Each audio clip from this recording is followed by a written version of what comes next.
10월 증시 전망대 방송 시작하겠습니다. 9월 전체적으로 글로벌 증시는 약했습니다. 우리나라가 두드러지게 더 약했는데 메인 재료가 긴축, 미국이 금리 올린다. 그러다가 금리 올리니까 경기가 침체될 것 같다 해서 실적이 정말 나빠지는 상황이 됐구나라고 이제 우려가 되면서 긴축 침체 실적으로 단계별로 재료가 진화가 되는 그런 모습을 보였고, 애플이라든가 마이크론 테크놀로지 같이 우리가 눈여겨보는 기업들의 주가도 상당히 부진하게 나오고 또 실적에 대한 걱정이 나오면서 우리 증시에 또 부담을 주기도 했습니다. 다만 이제 특징적인 건 잠시 후에 설명드리겠습니다만은 주요국이 금융시장을 안정시키기 위한 시도가 최근 1, 2주 사이에 집중되고 있거든요.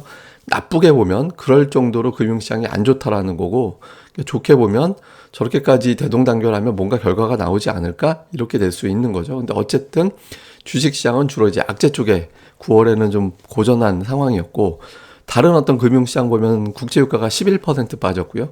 그러니까 인플레이션 부담은 어떻게 보면 좀 줄어든 것 같이 보일 수도 있죠. 달러 인덱스는 3%, 달러 강세는 조금 이제 덜했고, 근데 금리가 무서웠습니다. 2년물 국제 금리가 22% 올랐거든요.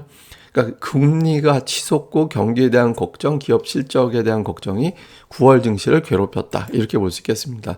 종목들 보면 9월에 넷플릭스가 플러스 난 게 특징이었고요. 그 외 종목들은 대부분 다 마이너스. 테슬라 3.8%가 덜 빠졌다 느낌 정도니까 대체로 다 빠졌다 이런 느낌인데, 지난주로 바꿔놓고 보면 애플이 되게 많이 빠졌어요. 그러니까 그 전에 4주 동안 빠진 것보다 지난주 한 주 빠진 게 훨씬 더 많이 빠졌거든요. 근데 플러스 난 거를 보면 대번 에너지, 넷플릭스, 그리고 마이크론 테크놀로지가 안 빠졌거든요. 보합 정도로 끝났는데, 이게 이제 어떤 의미를 갖냐면 실적이 아주 나쁘게 나와서 미리 다 반영이 돼버린, 그러니까 낙폭이 엄청나게 큰 기업들, 이제 실적은 이거보다 더 나빠지긴 좀 그런데 라고 싶은 종목들, 또는 실적이 확실하게 좋은데 대번 에너지 같은 에너지주들이죠. 그러니까 마지막 주 같은 경우는 이런 쪽으로는 그나마 좀 매수가 들어가고, 어정쩡한 기업들, 그러니까 이제 실적 전망이 하향되기 시작하는 기업이라든가 뭐 이런 것들은 뭐 금리 수혜를 받거나 뭐 전쟁 관련된 이제 기대감이 이제 수혜가 있거나 뭐 이런 기업들하고 무관하게 다 빠져버렸습니다. 그러니까 양극단만 그런 대로 버티고 나머지는 다 약하고, 그러니까 이런 어떤 특징을 보인 게 이제 특징이었고요. 우리 증시 같은 경우도 좀 비슷합니다. 그러니까 대부분 다 많이 빠졌는데 삼성전자, SK하이닉스는 선전을 했어요. 지수에 비하면은. 특히 SK하이닉스가 마이크론 테크놀로지 보합, 하이닉스 소폭 하락, 이게 좀 의미가 있죠. 그래서 실적이 어떤 나빠질 것이다라는 부분들이 뭐 가장 먼저 최대치로 반영된 걸로 인식이 되는 건지, 이게 이제 초반에 좀 관전 포인트고요. 코스닥 쪽에서는 이제 셀트리온이 해외 쪽에서의 어떤 바이오 시밀러 재료 때문에 그런지 몰라도 셀트리온 정도가 이제 올라간 게 플러스가 난 게 있었고, JYP 엔터주가 조금 이제 선전을 했다 정도고, 뭐 나머지는 다 많이 빠졌습니다. 그러니까 되게 많이 빠진 상태였는데, 미국에서 최근에 헬스케어 쪽에 자금이 계속 들어가고 있다라고 하거든요. 그러니까 투자 자금이. 그게 이제 뭐 멈추는 건지 계속 되는 건지 모르겠는데, 제약 바이오주 같이 실적 스트레스를 상대적으로 좀 덜 받는 종목 쪽에 매수가 들어간 게 특징이었다. 이렇게 이제 보면 될 것 같습니다. 자, 일단 복귀를 해봤고, 이제 10월 증시 어떻게 돌아갈지를 보면 데이터 먼저 보겠습니다. 데이터 먼저 보면 미국 시장 역대 10월에 다우지수를 봤더니 1986년 이후에 9월은 나빴고 10월은 플러스 나고 11월, 12월로 갈수록 플러스가 나는, 더 강해지는 그런 특성이 좀 있었거든요. 연말 4분기에 이제 미증시가, 그러니까 한 분기마다 다 빠지는 게 들어가요. 1, 2, 3분기 보면. 근데 4분기에는 빠지는 달 없이 다 올라가는 그런 통계가 있거든요. 그 S&P 500 지수를 봐도 S&P 500 지수 역시 10월에는 상대적으로 좀 강한 그런 모습을 좀 보였습니다. 그래서 미증시는 전통적으로 이제 4분기에는 좀 괜찮았다. 그럼 우리 시장은 보면 최근에 4년 추세로 볼 때 2018년에 빠지고 2019년 강보합 정도 되고 2020년, 21년은 전부 다 마이너스. 우리는 사실 최근 몇 년만 놓고 보면 10월에 그렇게 썩 좋은 기억은 없었습니다. 그러니까 데이터로만 놓고 볼 때 미국은 괜찮고 우리나라는 그냥 그렇고 좀 안 좋고 이렇게 좀 엇갈리죠. 그래서 요거는 이제 미증시가 올라가 주면 우리도 어느 정도 좀 붙을 수 있기 때문에 이제 미증시가 이 패턴이 유지되기를 좀 바라야 될 것 같습니다. 그 다음에 이제 또 하나 데이터, 도장 깨기가 될까? 아니면 이것만은 지켜질까? 우선 우리나라가 5분기 연속 빠진 적은 있지만 6분기 연속 빠진 사례는 없거든요. 그러니까 이게 이제 지켜지느냐? 왜냐하면 이제 10월이 다음 분기로 넘어가기 때문에, 만약에 물론 이제 10월이 아니라 뭐 10월, 11월 빠지고 12월에 엄청나게 올라가면 이제 분기별로는 플러스로 돌릴 수는 있겠죠. 근데 어쨌든 이제 우리가 4분기에 마이너스 난 적이 없기 때문에 요게 어떻게 될 거냐. 6분기 마이너스 난 적이 없으니까. 다음에 또 하나. 코스피의 소형업종 지수가 10% 이상 빠지면 그 다음 달에 여간에서는 안 빠졌거든요.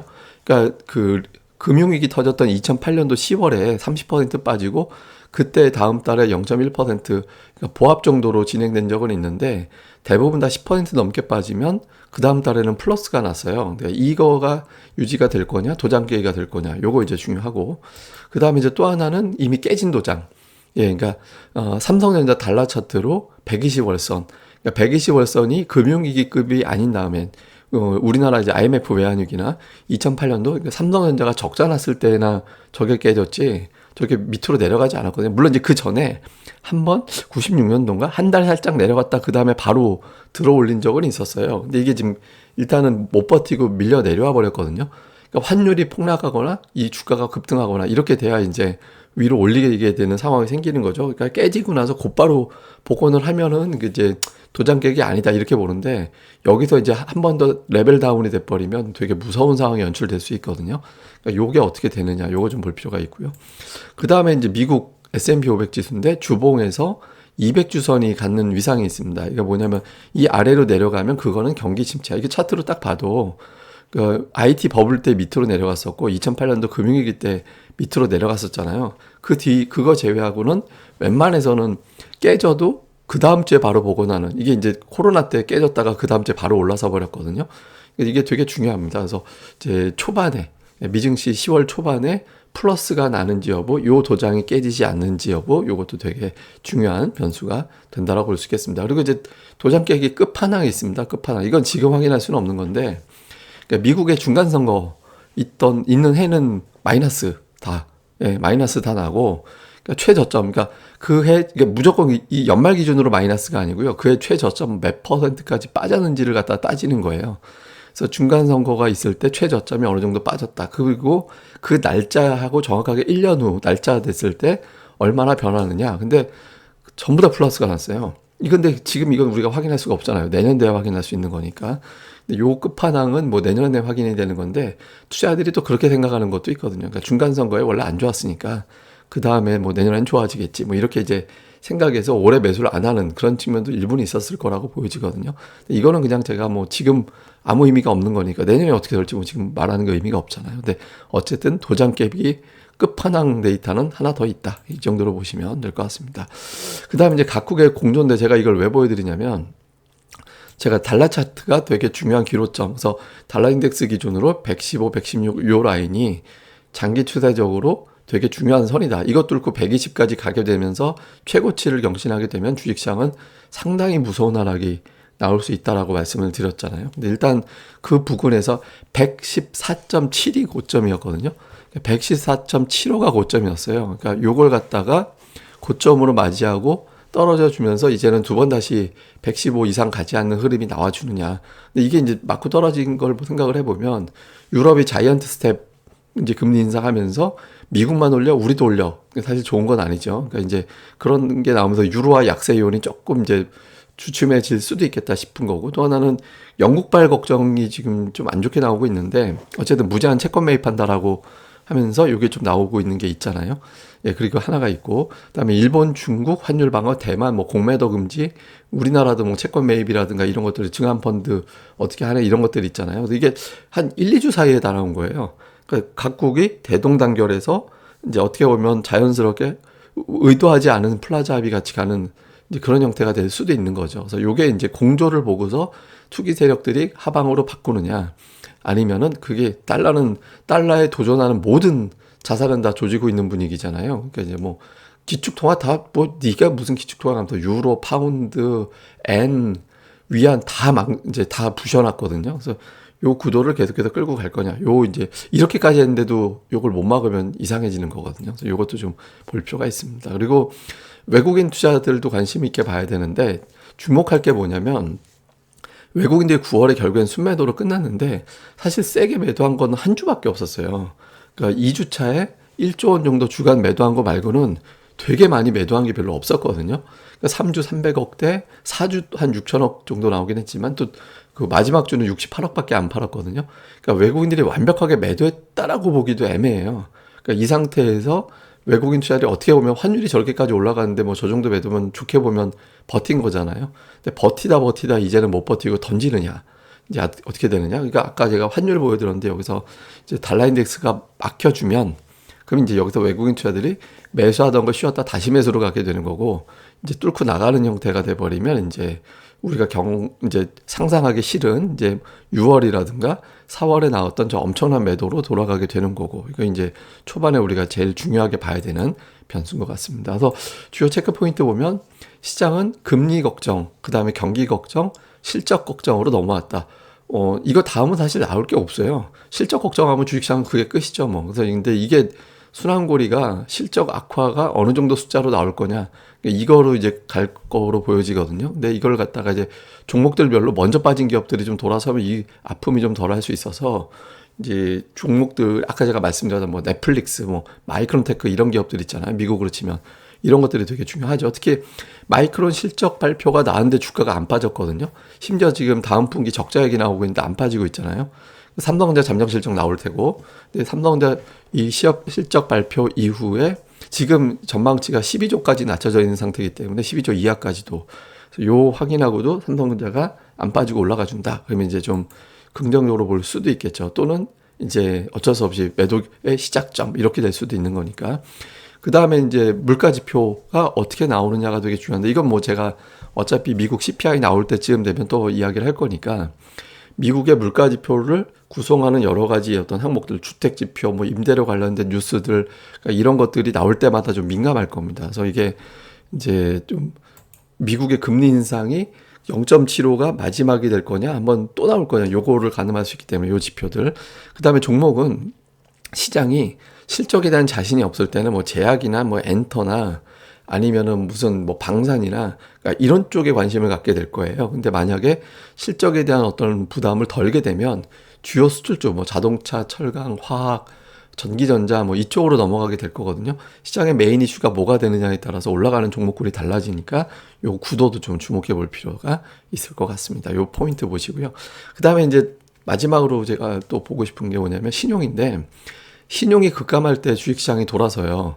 그러니까 2019년도 신용이 24% 빠지고 피크 대비 그 전에 이미 주가는 돌아서긴 했습니다. 근데 어쨌든 그런 모습이 있었고 코로나 때는 무려 신용이 40%나 털리면서 주가가 이제 급반등 했잖아요. 7월 반등 때도 신용이 20% 빠지고 돌아서고 그러니까 이런 형태가 있었거든요. 근데 지금의 신용이 어떠냐면 많이 줄었어요. 예, 피크 대비 한 지금 2조 원 넘게 줄었거든요. 19조 5천억에서 지금 한 2조 원 이상 빠졌는데 아직 더 줄어야 되긴 합니다. 더 줄어야 되긴 하는데 여기서 신용이 조금만 더 빠지면 이제 거의 기준점, 예, 지수가 돌아서서 제법 강하게 반등하는 기준점이 20% 빠지게 되는 거거든요. 그러니까 그 기준으로 가게 되니까 신용잔고의 감소를 좀 응원해 보도록 하겠습니다. 그 다음에 또 하나는 이제 과매도. 보통은 제가 75 코스닥 기준으로 코스피는 80, 코스닥은 75 요 밑을 과매도라고 얘기하는데 지금 그걸 깨고 내려가서 54 정도까지 왔고 지난주 한때 장중 50을 찍었었거든요. 우리나라 역대 최대 그 공매도 가장 ADR이 제일 낮았던 거는 이거 ADR 수치입니다. ADR이 제일 낮은 거는 이 코로나 때 46.34, 그다음에 리먼 사태 때 46.3. 우리가 본 적 있는 ADR 수준에서 제일 낮았던 거는 46이에요.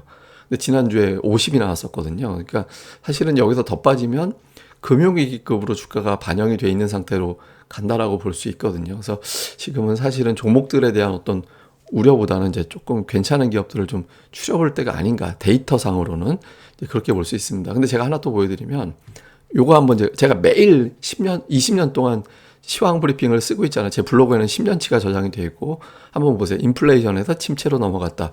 경기 문제가 본격적으로 부각되고 있다. 변동성이 금융위기급이다. 신용 물량 터지면서 매물이 증가한다. 이게 언제적이냐면 6월 13일 제 시황 브리핑이에요. 예, 6월 13일 날짜. 근데 이게 지금 적용해 보면 똑같잖아요. 그러니까 6월에도 저래놓고 이제 10월 그 7월에 급반등이 나왔었거든요. 그러니까 이게 뉴스가 새로운 뉴스는 아니에요, 사실은. 근데 문제는 뭐냐면 지금의 구도가 악재 완화 이런 형태가 되고 있고 또 연준에서 뭐 비공개 긴급회의 열린다라는 뉴스들 막 이런 것들도 나오고 하면서 막 투자들이 굉장히 좀 민감해져 있는 상태에서 민감함을 약간 툭툭 건드리고 있는 상태거든요. 근데 그래 놓고 또 시장이 악재가 완화되고 또 한동안 올라가고 이게 반복이 되잖아요. 그러니까 어느 정도껏 빠지면 패닉으로 가기보다는 종목들별로는 이제 조금 반등이 나오는 구간도 나오니까 이제 그럴 때 좀 정신 바짝 차리고 이제 어떤 쪽에 수급이 들어가는지 이런 것들을 꼼꼼하게 좀 따져보시는 게 더 중요할 것 같습니다. 예, 뭐 10월은 데이터상으로는 괜찮아 보이긴 하는데 이제 도장 깨기라는 공포감 있죠. 근데 그거를 결정짓는 건 두 가지. 달러 인덱스와 외국인 투자자 종목으로는 삼성전자 쪽에 매수가 들어가지 않으면 기술적 반등 이상 어렵다. 요거 기억하시면서 제가 데일리로 계속 전달해 드리는 거 집중해 보시면 좋을 것 같습니다. 예, 그럼 또 한 주 잘 보내시고요. 저는 또 다음에 뵙겠습니다. 그리고 이제 네이버에서 고릴라 리서치 검색하시면 카페 오실 수 있으니까 많이들 와주시고요. 그리고 구독하기 이 방송 꼭 부탁드립니다. 감사합니다.